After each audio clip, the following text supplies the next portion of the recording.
हा जो उपक्रम आहे रस्ता सुरक्षा पथक याचं मार्गदर्शन आपल्या शाळेचे सहकारी आहेत जयस्वाल सर.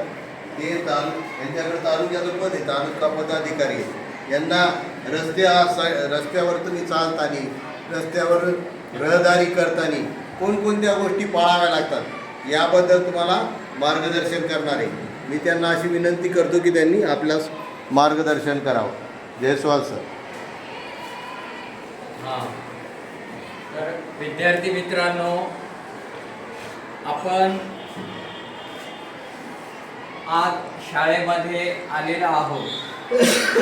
तर आपल्याला आपण ज्यावेळी शाळेत येतो, शाळेतून घरी जातो, तर आपल्याला रस्त्यावरून काय चालावं लागते.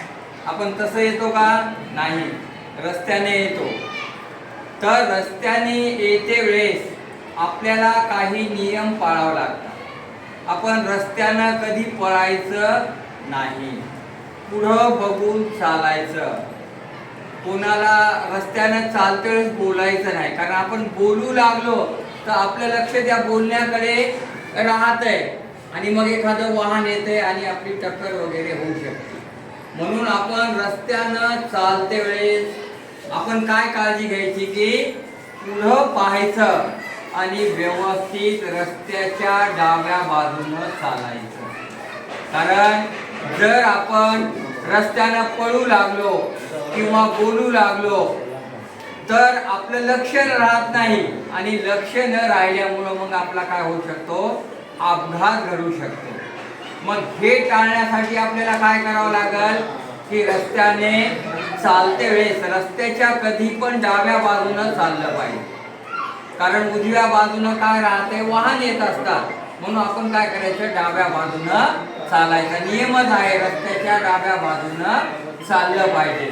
त्याच्यानंतर आणखी काय काळजी घ्यायची? रस्त्यानं पळायचं सुद्धा नाही, बोलायचं सुद्धा नाही. आपण काय करतो? रस्त्याने जाते वेळेस काय करतो? मुलांना बोलतो, दिलगी करतो, पळतो. आता एखादं पळते वेळेस काय होतंय? आपलं लक्ष नाही राहत, आपण जोरात पळतो, एखादं वाहन येतंय, मग धडक होऊ शकते. आता इथं पहा, आपण हे आनंदनगरचं कॉर्नर आहे, तिथून जर एखाद्या वेळेस आपण पळत येऊ लागलो आणि त्या बोळीतून समजा गाडी येऊ लागली तर पळू लागलो आपण आणि गाडी आली तर मग काय होईल? आपलं तिथं अपघात घडेल. मग हे अपघात टाळण्यासाठी आपल्याला काय करावं लागेल? ज्यावेळेस आपण रस्त्यानं चालू लागलो तर आपलं लक्ष चालण्याकडे असलं पाहिजे.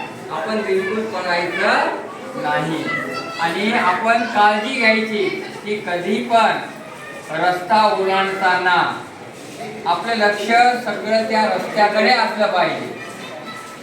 तर एवढं बोलून मी माझे 2 शब्द संपवतो. तर तुम्ही